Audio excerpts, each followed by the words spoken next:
Quarto erro mortal que você não pode cometer na hora de interpretar um ECG. Vamos colocar aqui um caso clínico. Antes da gente ir para o vídeo, só um lembrete, né? Você está vendo aqui esse vídeo no YouTube. Se você não está inscrito ainda no nosso canal do YouTube, você está de brincadeira, né? Todo dia tem conteúdo novo aqui, gratuito, cardiologia, na prática, que você precisa saber. Então, se você não está inscrito ainda, clica aqui embaixo em inscrever-se no canal para você não perder nenhuma novidade. Homem de 57 anos chega com quadro de dor típica no pronto-socorro, teve início há 2 horas, não tem comorbidades.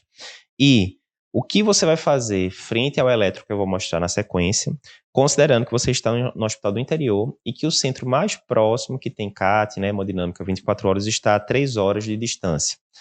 Então, a gente mostra um eletrocardiograma e, resumindo aqui, né, é um eletrocardiograma que claramente mostra supra-DST aqui em D1, supra-DST em AVL. E aí a dúvida é a seguinte, né, há várias dúvidas, né? Primeiro, fecha critério para infarto com supra? Essa seria a primeira dúvida. Segundo, se fechar, eu trato esse paciente com trombolítico aqui no centro do interior que eu estou, ou eu mando esse paciente para outro local, né?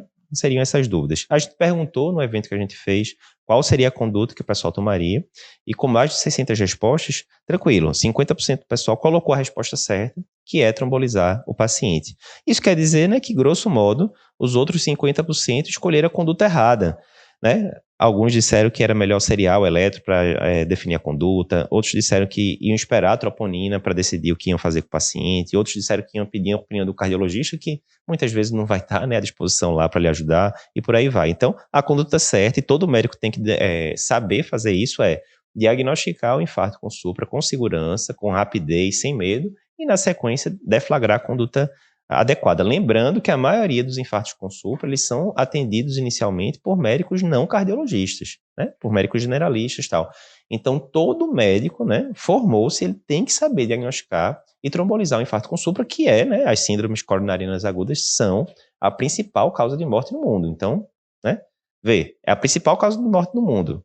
A maioria dos casos vai ser atendido inicialmente por médicos, né, não cardiologistas. Ou seja, a equação é a seguinte: você é médico, você tem que saber tratar uma síndrome coronariana aguda, né? É simples assim. Então, vamos ver aqui. Esse é o erro número 4, então, é você não ter segurança em diagnosticar e trombolizar o infarto com supra. Não faça isso. Então, ó, relembrando, como é que eu faço o diagnóstico de infarto com supra? O infarto com supra, o diagnóstico dele é baseado em 2 pilares, que são o quê? Quadro clínico, né? O paciente vai ter que ter um quadro clínico compatível. Ninguém vai chegar no meio da rua, olhar uma pessoa andando, assintomática, e falar: opa, o senhor está com infarto com supra.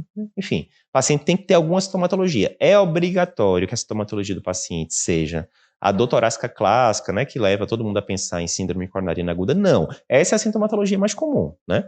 Mas o paciente pode ter sintomas atípicos, às vezes pode ser náusea, às vezes pode ser vômito, pode ser epigastralgia. Então, pegou aquele paciente diabético que chegou no pronto-socorro com epigastralgia, vomitando, suando e tal. Lógico, você pode pensar em gastrite, pode pensar em 1 milhão de coisas, mas infarto tem que estar lá, né, nas hipóteses diagnósticas. Então, primeira coisa, tem que ter um quadro clínico compatível. Segunda coisa, tem que ter o eletro que preenche os critérios que a gente vai falar na sequência. Basicamente é isso. Por que eu estou ratificando isso? Porque muita gente pensa o seguinte: paciente com dor torácica com supra é igual a eu pedir troponina e ficar esperando a troponina para fazer a conduta. Está errado, isso está grosseiramente errado. E por que isso? Veja, no infarto com supra, a cada minuto que você adia o tratamento correto do paciente, o paciente perde 11 dias de vida. A estatística é essa, cada minuto. Ou seja, se você espera 1, 2, 3 horas para reperfundir o paciente, trombolizar, fazer angioplastia, o que seja, o paciente perdeu anos de vida, né? Isso aí é uma estimativa em média, né? Ou seja, a troponina, na maioria dos cantos, vai demorar horas para sair. Não é para esperar a troponina. Cada minuto que passa, você está perdendo o músculo ali do paciente, o paciente está aumentando o risco de mortalidade. Então, a conduta correta é dor torácica mais supra-DST com características de infarto, né? Você vai reperfundir o paciente. Se você tem CAT, né, angioplastia primária é ótima, é a melhor alternativa. Se não tem, você vai para a trombólise mesmo.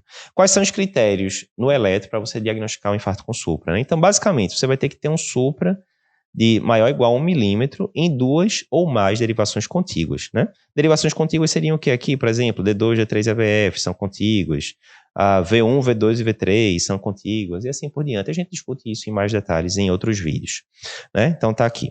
Nesse caso, por exemplo, a gente tem supra de D1 e de AVL. DU e AVL são derivações contíguas? São, ó, tá aqui, uma do lado da outra, são derivações contíguas, sim, tem mais do que 1 milímetro. Então, nesse caso, você tem que ter segurança em dizer que esse paciente tem um infarto com supra, primeira coisa, porque ele preenche os critérios, e mais uma vez, em outros vídeos a gente discute isso em maior profundidade. E segunda coisa, como esse paciente está com... ele está muito distante do centro terciário, né? 3 horas de distância, você não deve ficar esperando a transferência desse paciente, né, para fazer angioplastia primária. Se o tempo entre você diagnosticar o infarto com supra e esse paciente estar no outro serviço abrindo a artéria é maior do que 2 horas, acabou, você deve trombolizar esse paciente desde que ele não tenha contraindicação absoluta ou trombolítico. Lógico, se tiver contraindicação absoluta, já era. A gente também discute isso em outros vídeos em bastante detalhes, né? Mas, nesse caso, o paciente que não foi falado nenhuma contraindicação absoluta, ok. É infarto com supra, com certeza, ok. E o paciente está a 3 horas de distância do outro centro, ou seja, é impossível ele estar abrindo a artéria no outro centro em 2 horas, considerando que só para chegar lá vai demorar 3 horas. Nesse caso, não tem muita dúvida, você tem que fazer a trombólise do paciente no centro onde você está. Você gostou dessa dica? Essa dica é um dos 10 erros mortais que você não deve cometer na hora de interpretar um eletro, e a gente tem uma aula totalmente gratuita só sobre isso, onde a gente fala os 10 erros, e a gente ainda disponibiliza um e-book para você, resumindo tudo de mais importante que a gente fala na aula. Se você quer assistir essa aula completa, clica no link que está aparecendo aqui em algum lugar da tela e acessa.